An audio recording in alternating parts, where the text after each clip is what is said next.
इसमें कैसे है, दोनों ही साइड कह रहे हैं कि हम जीत रहे हैं, हम जीत रहे हैं, हम जीत रहे हैं। इतना मैं जरूर कहूंगा कि जो नैरेटिव वॉर है दुनिया की सड़कों पे, ईरान जीत रहा है। ईरान ने यह दिखा दिया है अपने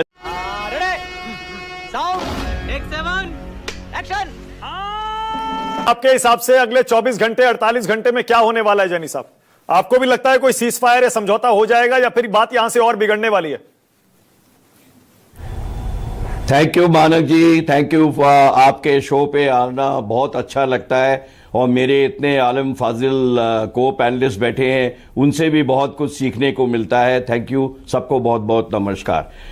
सबसे पहले मैं आपके आज के हैशटैग सवाल पे आता हूं। तबाही के बारे में आपने बात की कि क्या तबाही हो रही है और क्या ईरान की और तबाही होगी। दोनों ही सवाल एक में मिला के मैं एक ही शब्द में बोलूंगा, हाँ, तबाही तो इतनी हो रही है कि जिसका कि कोई हिसाब नहीं है। आप देखेंगे, आपने खुद ही बताया कि अमेरिका ने 13,000 टारगेट्स के ऊपर अटैक किया है और इन्होंने भी, ईरान ने 12,000 टारगेट्स के ऊपर अटैक किया है। उसमें आप नाम ले दें कि कौन सा टारगेट नहीं है। स्कूल भी है, लड़कियों के स्कूल भी है, हॉस्पिटल भी है, इंफ्रास्ट्रक्चर भी है, ऑयल पंप्स भी है, ऑयल रिग्स भी है, और यहां तक कि जो पानी के पीने का पानी, जो वहां की देश 80% पानी जो है वो समुद्र का डिसैलिनेट करके पीते हैं, वो वहां तक अटैक हुआ है। तो तबाही तो देखिए हो भी रही है और भी मेरे राय में होगी। अभी इतना छोटा पहले कभी नहीं हुआ होगा। ये भले ही वर्ल्ड वॉर ना हो, लेकिन मैं इतना जरूर कहूंगा that the world is at war. दुनिया तो ये वॉर पे है ही, it is world is at war. And आप देखेंगे कि ये अब दोनों ही साइड मानने को तैयार नहीं है। उन्होंने 15 डिमांड दे दी तो उन्होंने 5 डिमांड दे दी। आपने 5 डिमांडों का खुलासा बताया था अभी क्या क्या डिमांड थी। दोनों ही नहीं मान रहे। The war is not ending. और अब escalation ladder, as a military planner मेरे को दिख रहा है कि ये एस्केलेशन लैडर बढ़ता चला जा रहा है। एज ए मिलिट्री प्लानर मैं ये भी बताता हूं एस्केलेशन के बारे में, मानक, आपको और आपके व्यूअर्स को, एस्केलेशन लैडर को चढ़ना बड़ा आसान होता है, लेकिन एस्केलेशन लैडर पे से उतरना बहुत नामुमकिन हो जाता है। अब इसमें कैसे है, दोनों ही साइड कह रहे हैं कि हम जीत रहे हैं, हम जीत रहे हैं, हम जीत रहे हैं। इतना मैं जरूर कहूंगा कि जो नैरेटिव वॉर है दुनिया की सड़कों पे, ईरान जीत रहा है। ईरान ने यह दिखा दिया है अपने नैरेटिव से, अपने वीडियो से, अपने एक हमदर्दी से कि हम जीत रहे हैं। और दूसरे तरफ जो ट्रंप जो है अपनी खुद की पीठ थपथपा के हमने ये कर दिया, वो कर दिया, और जो रेस्क्यू किया है, ठीक है, वो रेस्क्यू ऑपरेशन बहुत जबरदस्त और बहुत ही खतरनाक ऑपरेशन किया इन्होंने। मैं उनको सल्यूट करता हूं for that lovely operation that they have done. लेकिन वो जोखिम से खाली नहीं था। अब जीतेंगे कैसे? जीतना के लिए तो उनको बूट्स ऑन ग्राउंड लाना पड़ेगा, और बूट्स ऑन द ग्राउंड अगर लेके आएंगे तो जो तबाही वाली बात आपने कही है वो तबाही और भी बढ़ती चली जाएगी। देश संकट में है। और अब ये देखें आप, बॉम्बिंग जो हो रही है, इंफ्रास्ट्रक्चर की बॉम्बिंग हो रही है, इससे कोई ईरान की रिजीम डिसमेंटल नहीं हो जाएगी। नहीं होगी। आप ईरान को क्या घुटने पे लाके देंगे? अरे आप जब बात कर रहे थे कि रेलवे लाइन और सब चीज पे वो सिविलियंस को बोला अपने खिलाड़ी को लाओ। जो देश 40,000 आदमी, 40,000 मानक मार सकता है खुद सरकारी हुक्म से उपद्रव करने के लिए, विद्रोह करने के लिए, तो क्या वो 1,000-2,000 और नहीं मरवा सकता रेलवे लाइन के पास और अपने पावर के प्लांट के आसपास? आप देखें कि ईरान का resistance, power of resistance, it is because they are fighting for survival.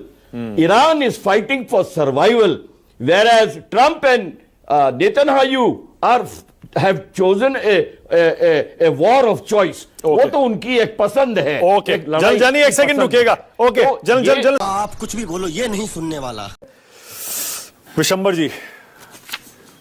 जी, और मैं चाहता हूं कि आज एक फौजी होने के साथ साथ एक आम आदमी, एक एक इंसान होने, ह्यूमन होने के नाते भी आप बोले विशंबर जी, आपको विशंबर जी गुस्सा नहीं आया डोनाल्ड ट्रंप की ये डेडलाइन, ये थ्रेटनिंग लैंग्वेज, ये अल्टीमेटम देखकर कि हम पावर प्लांट और ब्रिज और ये और वो सब उड़ा देंगे? ये हो क्या रहा है विशंबर जी, और क्यों हो रहा है? देखिए मानक, अगर मैं फौजी नहीं होता तो, और सिर्फ जो गांधीयन में बेसिक हूं, तो मुझे बहुत गुस्सा आता और मैं बहुत ही, मतलब मुझे एक रंजिश फील होती कि दुनिया में एक सांड छोड़ रखा है और उसे कोई कंट्रोल करने को नहीं, उसकी भाषा बहुत अपशब्द बोल रहा है वो। लेकिन जहां तक अमेरिका की बात है, ये मेरे भाई बुरा ना माने, मैं जब अमेरिका से ऐसी आवाज उठती है तो कोई मुझे ताज्जुब नहीं होता। देखिए सर्बिया 1999 में, यूगोस्लाविया में अमेरिका ने एग्जैक्टली यही किया था। तब बोला नहीं था पर किया यही था। उनके पावर प्लांट्स क्या, उनके ब्रिजेस क्या, उनके हॉस्पिटल्स क्या, उनके स्कूल्स क्या। जब मिलोसेविच को लास्ट बैटल थी, उसमें अमेरिका ने बिल्कुल यही किया था। 19 जो फर्स्ट वॉर थी अगेंस्ट इराक, वो भी यहीं से स्टार्ट हुई थी। और 2003 में तो पूरी की पूरी वॉर का कंसेप्ट ये था, पहले ब्रिजेस डिस्ट्रॉय किए, पावर हाउसेस डिस्ट्रॉय किए, पूरा इंफ्रास्ट्रक्चर डिस्ट्रॉय किया, कट ऑफ किया कंप्लीटली इराकी फोर्सेस को, कट ऑफ करके फिर उनको डिस्ट्रॉय किया गया। और उसमें जो मरा उनको कोई चिंता नहीं थी। तो ये कोई नई बात नहीं है अमेरिका के लिए। जहां बेशर्मो शर्म करो शर्म। तक उनकी टैक्टिक्स और स्ट्रैटेजी की बात है, देखिए ये अगर उस पर उतरे तो ये किसी चीज, क्योंकि इन्होंने अगर सेकंड वर्ल्ड वॉर से देखें, इनकी हिस्ट्री है, इसमें कोई वो नहीं है, कोई इनकी विशंबर जी, भाषा का सिर्फ। आम लोग ट्रेन से चलते हैं, आम लोगों के घरों में बिजली जाती है, कारखाने चलते हैं, दुकानें चलती हैं, बाजार चलते हैं, आम लोगों की जिंदगी पूरी तरह से पटरी से उतर जाएगी। बिल्कुल मानक जी, मैं और आप इस चीज को समझ सकते हैं क्योंकि हमारी सोच ऐसी है और हमें इसका दर्द है। और हमें तो उन बच्चों का भी दर्द था जिन पे इन्होंने अटैक किया। लेकिन मैं तो आपको एग्जाम्पल दे रहा हूं, मैं तो आपको 2003 का इराक का एग्जाम्पल दे रहा हूं, मैं तो आपको 99 में जो इन्होंने सर्बिया में किया, मैं एग्जांपल दे रहा हूं। उस टाइम पे तो मैं मॉस्को में था, उसका बहुत गहराई से मैंने स्टडी। अगर लोगों ने ह्यूमन चेन बना ली विशंबर जी, बताइए तब क्या होगा? अगर ये फायरिंग पे आ गई इनकी आर्म फोर्सेस तो करेंगे इनको। कोई आप समझो ना, जो लोग एटम बम यूज कर सकते हैं सेकेंड वर्ल्ड वॉर में, जो लोग, कौन सी लड़ाई में इन्होंने अपने बॉम्ब यूज नहीं किए? और देखिए क्या कर रहा है अगर इन्होंने सिर्फ इनकी लड़ाई होती, इजराइल क्या कर रहा है? अरे जहां फूड कलेक्शन हो रही है, यूएन का फूड एड आ रहा है, उस फूड कलेक्शन पे आप फायरिंग कर देते हैं, वहां लोग मर जाते हैं, कोई नहीं बोलता। ये दुनिया जो चुप है ना मानक, सबसे बड़ा दुख इस दुनिया का है, मेरे आपके बोलने से नहीं। ये जो पब्लिक, पहले क्या था, सिर्फ गवर्नमेंट्स नहीं बोलती थी, पब्लिक ओपिनियन, मास पब्लिक ओपिनियन। अच्छा विशंबर जी एक सेकंड रुकिएगा। अब देखिए आपके यहां थोड़ी सी बिजली बंद हुई तो आपके चेहरे पर आधी लाइट आ रही है और आधी नहीं आ रही है। और देखिए हमें कितनी बेचैनी हो गई कि देखिए टीवी पर हम दिख रहे हैं और आधा अंधेरा। मुझे पता है, मैं विशंबर जी, मैं वही देखिए, मैंने मानक, मैं विशंबर जी मैं ये कह रहा हूं, देखिए मैं अपनी डेस्टिनेशन, मैं विशंबर जी सुनिए ना, मेरी बात तो सुनिए। मैं ये कह रहा हूं विशंबर जी, हम तो जरा सी बिजली जाती है हम परेशान हो जाते हैं, और वहां ईरान के सारे पावर प्लांट उड़ाकर अगर इन्होंने पावर प्लांट्स पर हमला किया और बिजली बंद हो गई तो आम लोगों पर क्या असर पड़ेगा? कैसे जिएंगे वो? कैसे उनकी जिंदगी चलेगी? ऐसे ही चलता रहा तो इस देश को विश्व गुरु से गुरु घंटाल बनने में ज्यादा टाइम नहीं लगेगा। मानक, ये मेरी और आपकी सोच है, बिकॉज हमने बुद्ध और गांधी के देश में जन्म लिया है। हम लोग एग्रेसिव नहीं है, हम लोग ऑफेंसिव नहीं है। हमारी पूरी स्ट्रैटेजी है कि कोई अगर हमारे अंदर इंटरफेयर नहीं करता, अगर हमारी जब सरजमीन पर कदम नहीं उठाता तो हम लड़ते नहीं है हर बात के लिए। अमेरिका तो हर तीसरे दिन एक युद्ध लड़ रहा है, उनकी थिंकिंग बहुत डिफरेंट है। मैं आपको एग्जाम्पल दे रहा हूं गाजा का। मैं आपको देखिए, उन्होंने टेररिस्ट अटैक किया अक्टूबर 2023 में, साहब बहुत बुरा किया, उससे बड़ा कुछ नहीं अन्याय हो सकता था इजराइल के खिलाफ। लेकिन उसके बाद कुछ चीजें गाजा में हुई है, वो तो सबके सामने हुई है साहब। जब लड़ाई होती है तो अमेरिका, विशंबर जी अब मुझे एक चीज और बताइए, एक चीज और बताइए विशंबर जी, एक चीज और बताइए। अपनी सोच है विशंबर जी, ईरान बोल क्या करेगा? इसका आप कुछ नहीं कर सकते। ईरान क्या करेगा विशंबर जी, अगर वहां पर पावर प्लांट्स और रेलवे ट्रैक्स और इस सबको, पुलों को उड़ाया तो? बिल्कुल, ईरान वो करेगा जो कि इजराइल चाहता है। ईरान यही चीज यूएई पे करेगा, यही चीज बहरीन पे करेगा, यही चीज कतर पे करेगा, यही चीज कुवैत पे करेगा। तो इनको सोचना चाहिए सबको। ये तो चाहते हैं, ये इनके पास था क्या? ये तो भाई गरीब मुल्क थे, यहाँ रेता था और भाई ऊंट थे और भाई और खजूर थे। भाई तेल की समृद्धि से ये लोग समृद्ध हुए, तेल आया तो ये लोग हुए और हम लोग हुए और दुनिया भर में खुशहाली फैली। तो ये तो पूरी की पूरी ओके, ऑलराइट, जनरल जैनी, जनरल जैनी लगता है मानक कहीं एक second, last 30 second, last 5 second, मुझे ये लगता है कि जो ट्रंप बार बार जो बढ़ावा दे रहे हैं, मैंने कल लंच में बोला था कि वो इसको किसी तरह से बढ़ाएंगे नेगोशिएशंस के चक्कर में, वो भी कोई रास्ता चाहते हैं, वो नहीं तबाह करना चाहते, इस तरह नहीं तबाह करना चाहते जो तबाही हो सकती है, तो वो भी कोई रास्ता चाहते हैं। और शायद कल सुबह तक ये तबाही ना हो, कल सुबह 6 बजे के बाद देखेंगे उनकी अनाउंसमेंट क्या है, उसके हिसाब से फिर से दोबारा analysis. Alright, general Jenny, you are right bro. जी आप क्या समझ रहे हैं, कल क्या होने वाला है मध्य पूर्व में? हमने देखी है, सबसे पहले तो बहुत बहुत धन्यवाद सर, मौका दिया आपने। और मैं सुन रहा था हमारे ईरानी मित्र क्या कह रहे हैं। हमने देखी है इस एरिया की हकीकत, लेकिन दिल के खुश रखने को गालिब ये ख्याल आप सुपर पावर बन गए। और तोबा, मैं तो कांप रहा हूं कि वो सुपर पावर बन गया, न्यूयॉर्क टाइम्स ने कह दिया, वाह वाह वाह। और फिर हम शहादत देने के लिए तैयार हैं। 2 जनरल बैठे हैं, जंग जीती जाती नहीं है अपने आप को कुर्बान करने से, दूसरे को कुर्बान करो उसके देश के लिए, उसको मारो उसके देश के लिए, तब जंग जीती जाती है। फिर 1.25 करोड़ या कितने करोड़ लोग इकट्ठे हो गए हैं, लाइन अप करेंगे। इन्होंने जवाब नहीं दिया, क्या वो ह्यूमन रिंग बनाएंगे? नहीं बनाएंगे, क्योंकि अगर बना भी दिया अमेरिका ठोकेगा उनको। अच्छा सर, जंग के अंदर मोरालिटी आप न्यूयॉर्क में छोड़ दीजिएगा, यूएन में छोड़ दीजिएगा, कोई परवाह नहीं करता उसकी। आज जिसके पास ताकत है उसी का बोलबाला है, जिसकी लाठी उसकी भैंस। और फिर हमला क्यों किया है सर इजराइल और अमेरिका ने ईरान के ऊपर? कब से बातचीत हो रही थी? हमास याद है आपको जब उसने इजराइल पे हमला किया था? तेहरान में कितनी मुखालफत हुई थी, ओए हमास तुम बदमाश हो, तुम ये हो, तुम, एक आवाज नहीं उठी थी। क्या हुआ था सर? ये जंग तो उस समय शुरू हुआ था। 2 चीजें हैं इसकी, एक तेल, दूसरा आतंक। ये कौन है हूथी सर? ये कौन है हिजबुल्लाह सर? ये कौन है हमास सर? दामाद है किसी के, ससुर है किसी के, बहनोई है किसी के। कहां से इनको हथियार मिलते हैं सर? अमेज़न से। मैं सब समझने की कोशिश कर रहा हूं सर। मैं तो I been in this region for 20 years, और मैं समझने की कोशिश कर रहा हूं कि एक मुल्क नहीं है अरब खाड़ी में जो ईरान को पसंद करता है। बाकी आप जो मर्जी के, सऊदी अरेबिया में ये हो गया, यहां वो हो गया, कल जो ये मारेगा, आप मेरी बात सुन लीजिएगा सर ध्यान से, because I know this man, मैं कई बार वहां जाता हूं। जैसे ये ठोकेगा सर, उसके बाद ईरान का इतना नुकसान होगा, कई साल लग जाएंगे। जो गाजा का नुकसान हुआ है वही नुकसान इनका होगा।